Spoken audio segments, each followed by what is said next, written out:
세입자 때문에 3년간 소송하는 나라라는 주제를 가지고 한번 이야기해 보겠습니다. 이게 지금 제가 몇 번을 다루긴 했는데 사실 이게 정말 이걸 하면서도 너무 답답합니다. 뭐냐? 또 임대차 3법 때문에 또 지금 또 바뀌고 있는데 이 전세시장 갈등불은 갱신권 판결이 또 뒤집혔다. 뭐 이런 기사가 나옵니다. 이게 이제 며칠 전 기사인데 계약갱신 청구권을 사용한 다음에 임차인은 원하면 언제든 나갈 수 있다라고 판결이 났다는 거예요. 이거 원래 법으로 정해져 있는 거 아닌가? 근데 이게 1심에선 아니라고 판결이 났는데 2심에서는 다시 맞다라고 판결이 나면서 지금 계속 판결이 지금 오락가락하고 있다. 이런 얘기입니다. 이 사연은 이렇습니다. 2017년 2월부터 4년 정도 임차인 A가 이제 거주를 하신 거예요. 그러니까 2017년에 4년 더하면 2021년이겠죠. 2021년 2월에 다 끝났어요. 계약이 끝났는데 이 집주인이 뭐 특별하게 뭐라고 안 한 거예요. 말을 안 하면 어떻게 되죠? 묵시적 계약 갱신이 됩니다. 그냥 너도 얘기 안 하고 나도 얘기 안 했으니까 그냥 자연스럽게 플러스 2년을 더 살자라고 하면서 묵시적 계약 갱신이 되는데 그게 이제 한 2달 정도 지나가다가 4월이 된 거예요. 4월이 됐을 때 이제 집주인이 이제 얘기를 한 거겠죠. 아니 묵시적 계약 갱신 하지 말고 그냥 계약서 새로 씁시다라고 해가지고 계약서를 이때 썼다는 겁니다. 자, 근데 이때 계약서를 쓸 때 계약갱신 청구권이 있었기 때문에 계약갱신권 어차피 쓰는 걸로 합시다. 이때 쓰고 그다음에 이제 재계약을 하는 거니까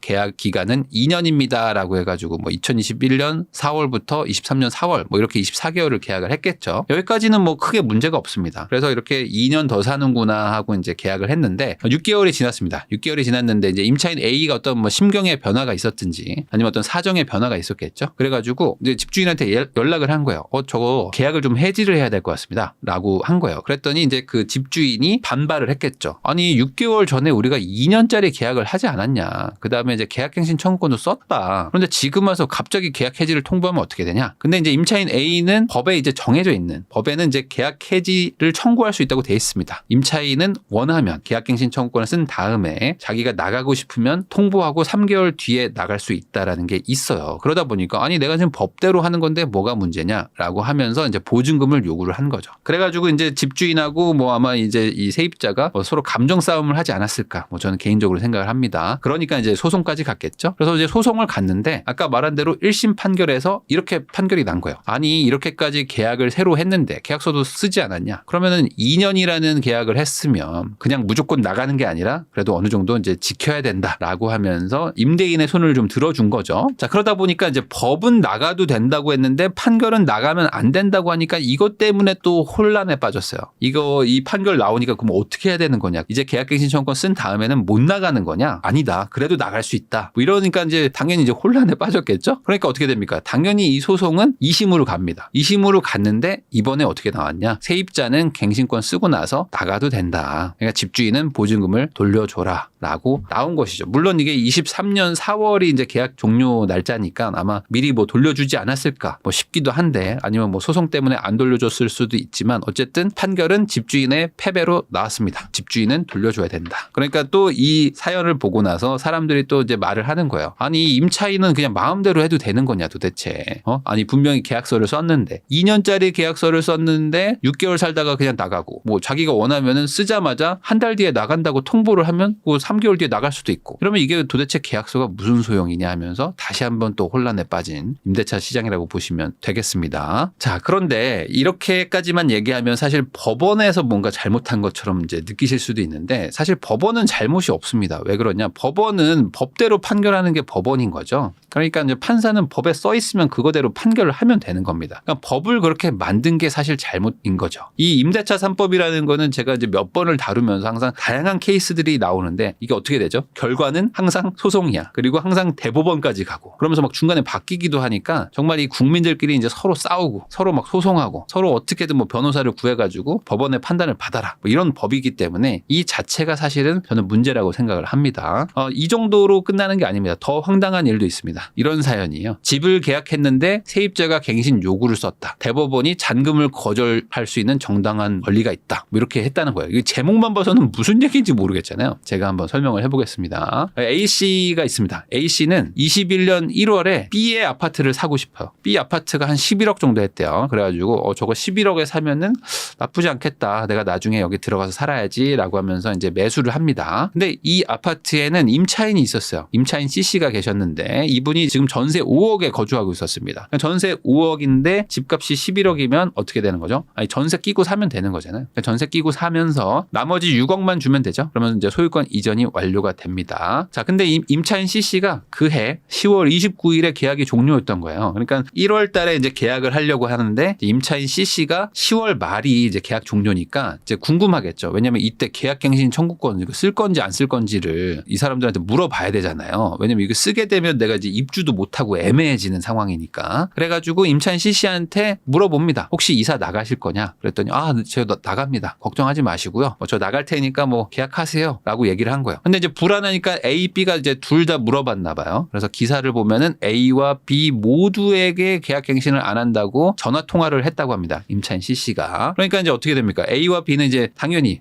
이제 안심이다 라고 생각을 하고 매매 계약을 해요. 그래가지고 이제 잔금은 4월 22일로 합시다. 잔금은 이제 한 3개월 뒤로 한 4월 22일로 하고 그때 잔금을 주시면은 소유권 이전을 해드리겠습니다 라고 한 거예요. 왜냐면 이게 10월 29일이 만기이기 때문에 만기 6개월 전에 잔금을 치러가지고 소유권 이전을 해가지고 확실하게 계약갱신 청구권도 이제 뭐 무마를 하려고 했던 거 아닐까라고 생각을 합니다. 자, 그런데 여기서 문제가 발생을 한 거죠. 뭘까요? 잔금 2일 전, 그러니까 4월 22일에 잔금을 치르기로 했는데 이틀 전에 임차인 C가 갑자기 말을 바꿨답니다. 그래가지고 잔금 2일 전이니까 이제 A가 B한테 돈 주려고 지금 준비 다 해놨겠죠? 이틀 뒤니까 당연히 뭐 신용대출도 받고 뭐 이런 걸 막 했을 거예요. 근데 임차인 C가 갑자기 말을 바꿔요. 어떻게 바꿨냐? 제가 생각을 해보니까 2년을 더 살아야 될 것 같다 라고 말을 한 거예요. 그러니까 이제 어떻게 됩니까? 이제 A와 B 둘 다 난감해진 거예요. 아니, 지금 이분이 나가면서 A가 여기에 이제 들어와서 살 건데 안 나가겠다고 하니까 그러면 지금 계약은 돼 있고 계약금은 줬는데 잔금을 아직 안 준 상태란 말이죠. 그러면 이거 어떻게 하지? 라고 지금 당황을 한 거죠. 자, 매수자 A씨는 이렇게 생각을 한 거예요. 아니, 내가 지금 이사 가려고, 그러니까 10월 말에 이제 이사 가시니까 나 어차피 이제 집 산 거잖아요. 그래가지고 기존 집을 팔았대요. 그러니까 이사 때문에 기존 집을 팔았다. 근데 나 그러면 어떡하냐? 라고 하면서 지금 이제 당황해 하는 거고. 그러면 이제 이 계약갱신 청구권을 만약에 쓴다. 그러면 좋다. 그러면 이 세입자를 내보내는 거는 집주인 B가 하는 거 아니겠느냐? 그러면 당연히 나는 집주인 B가 지금 이 의무를 못 한 거니까 잔금 못 준다. 그럼 계약 파기하자. 나 계약금 돌려달라. 뭐 이런 식으로 아마 나왔겠죠? 그럼 이제 A씨 입장에서는 뭐 당연할 수도 있습니다. 아니, 내가 기존에 집도 팔았고 근데 이사 들어가려고 하는데 뭐 이것 때문에 내가 지금 사지도 못하고 들어가지도 못하면 당연히 계약은 그냥 없던 일이 되는 거죠. 라고 생각을 했을 텐데 이 B씨는 그렇게 생각 안 했나 봐요. 아니, 그게 왜 내 잘못입니까? 아니, 분명히 A 너도 듣지 않았냐. 이 C가 나가기로 했고 그다음에 우리가 계약을 했다. 그러면은 잔금일이 4월 22일이면 돈을 줘야지. 자, 그런데 돈을 안 줘? 잔금 안 주면은 계약 파기가 되는 거고 그럼 어떻게 돼요? 배액 배상을 하라고 하지 않습니까? 그러면 A 너 나한테 배액 배상을 해라. 그럼 뭐죠? 이 계약금을 그러면 이제 B가 갖겠다. 아마 이거 가지고 싸웠던 것 같아요. 그러니까 A는 계약금을 아마 못해도 1억은 내지 않았겠습니까? 집이 11억이니까. 그럼 1억이 걸린 판이 되는 거예요. 1억이 걸린 소송이 되겠죠? 근데 B는 못 돌려준다. 아마 이걸로 싸웠을 것 같아요. 그러면 어떻게 됩니까? 이게 금액이 워낙 크지 않습니까? 그러니까 당연히 소송으로 갔겠죠. 그래서 1심 판결은 어떻게 됐냐? B가 이제 매도자입니다. 집주인 B씨는 그냥 잔금 받고 소유권 넘기세요 라고 이제 판결이 났나 봐요. 그러면 A도 불만이에요. 왜냐면 나는 그냥 계약을 깨고 싶다. 나 어차피 여기 들어가서 살지도 못하는데 내가 이거 뭐하러 집을 사냐. 딴 집 사면 되지 라고 하면서 우리는 그냥 계약 없던 일로 해주세요 라는 게 아마 A의 의견이었을 텐데 B는 그냥 잔금 받고 소유권 넘기면 됩니다 라고 하면은 B 입장에서는 아니, 나 이거 계약 해지 사유기 때문에 나 계약금은 받고 집은 집대로 가지고 있는 거 아니냐. 약간 이런 거를 생각했을지도 몰라요. 그러니까 둘 다 불만이에요. 그러니까 이게 어떻게 됩니까? 당연히 이걸로 끝나지 않습니다. 2심으로 갑니다. 당연히 2심 가죠. 그래서 고법으로 갔는데 고법 판결은 이렇게 나왔습니다. A가 잔금을 안 준 게 잘못이었다. 그러니까 확인도 둘 다 했고 그러면 이제 잔금을 줘야 되는 거는 맞지 않겠느냐. 그 다음에 뭐 임차인과 뭐 다투든지 해야 되는 거 아닌가. 아마 이런 취지의 판결이지 않았을까 싶습니다. 그래서 계약 해지는 정당하다라고 나왔나 봐요. 그러면 어떻게 됩니까? A는 이제 계약금을 날릴 위기가 이제 생긴 거죠. 근데 이제 A 입장에서는 억울하죠. 왜냐하면 세입자가 나가기로 했는데 갑자기 잔금 이틀 전에 말을 바꾸게 된 케이스니까 A도 억울해서 이거는 안 된다. 나는 대법원까지 가겠다라고 했나 봐요. 그래서 당연히 대법원으로 갑니다. 자, 근데 대법원 판결은 어떻게 됐냐? A의 주장이 맞기 때문에 고법에서 한번 다시 검토를 해봐라 라고 하면서 파기환송을 시켰나 봅니다. 자, 그러니까 결국에는 A가 좀 억울할 수 있다. 임차인이 말을 바꿨고 그 말은 결국에 이제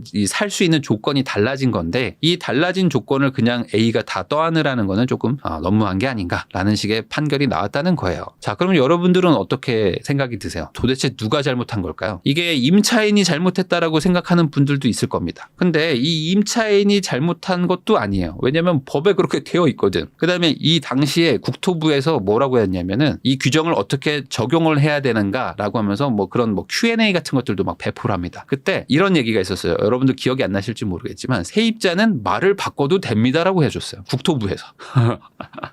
국토부에서 세입자는 나간다고 했다가 안 나간다고 해도 상관없어요. 뭐 이런 식의 뭐 유권 해석을 내려버립니다. 그러니까 당연히 뭐 내가 이제 집을 이제 살다가 뭐 상황이 달라졌을 수도 있잖아요. 뭐 전세가 막 너무 비싸진다거나 뭐 그러면은 나 이사 가려다가 저 그냥 여기 더 살래요. 할 수도 있다는 거였어요. 그러니까 이게 도대체 누가 잘못한 건가? 저는 간단하다고 생각합니다. 이거 법을 만든 사람이 잘못한 거죠. 법을 만든 사람이 잘못한 거고 법을 잘못 해석한 것도 잘못인 거죠. 그러니까 이게 결국엔 그냥 국민들 싸우라고 만드는 법밖에는 아닌 것이다. 이게 워낙에 중대한 일이죠. 이 집이라는 거는 사람의 이제 실거주용 그 주택인데 그러면 자기의 보금자리란 말이죠. 그럼 이 보금자리를 지키는 건 어찌 보면 동물의 본능인데 이거를 명확하게 법으로 A 아니면 B다라고 해도 싸우는데 A일 수도 있고 B일 수도 있고 중간에 그건 너네가 적절하게 협의를 해라. 그리고 A일 수도 있고 B일 수도 있는데 C일 가능성도 있으니까 그거는 법원의 판단을 받아봐라. 이게 법이라면은 도대체 이게 법인가? 이건 법이 아닌 거죠. 그래가지고 결론적으로는 저는 이 법 개정을 빨리 해야 된다고 생각을 합니다. 이걸 2년으로 원상복구를 하든지 아니면은 3년으로 그냥 고정을 하든지 아니면 2+2가 아니라 그냥 4년으로 하든지 법을 확실하게 해서 더 이상 이견의 여지가 없이 임대인과 임차인 모두 그냥 깔끔하게 언제까지 살고 나가세요가 돼야 되는데 뭐 실거주를 할 생각이 있으면은 집을 비워줘야 되고 그다음에 집을 비워준 다음에는 이 사람이 들어오는지 안 들어오는지 감시를 해라. 뭐 서류를 떼봐라. 뭐 이런 식으로 지금 법을 만들어 놓은 것 자체가 저는 도저히 이해가 되지 않는다. 이거는 실제로 국민들의 실생활에 대단히 많은 영향을 주는 것인데 이게 지금 벌써 한 3년째 지금 계속 적용이 되면서 소송만 계속 쌓이고 대법원까지 가고 있는 상황이라고 보시면 됩니다. 그러다 보니까 지금 대법원을 간다까지 생각을 하고 누군가 임차인을 맞추거나 아니면 이 사람을 내보내고 내가 들어가는 그런 매수를 하는 경우에는 무조건 의심을 할 수밖에 없어요. 기본적으로 의심을 이제 디폴트로 깔고 갑니다. 그러니까 어떻게 합니까? 이제 녹음도 해요. 통화를 해가지고 막 녹음도 하고요. 또 불안하니까 내용 증명도 보내요. 근데 내용 증명을 보낸다고 이게 무조건 되는 것도 아닙니다. 왜냐하면 이제 임대차 보호법이라는 거는 임차인에게 무조건 유리하게 해석하라고 아예 법 조문이 있거든요. 그러다 보니까 내용 증명 보내고도 불안한 거예요. 왜냐면 이게 또 막 말을 바꿀 수도 있고 유권 해석이 막 다 각자 다르고 판결도 계속 다르게 나오니까. 그러니까 이제 이사 갔으면 정말 이사를 간 건지 확인을 해봐야 되고 살겠다고 하면 진짜 살고 있는 건지 확인도 해봐야 되고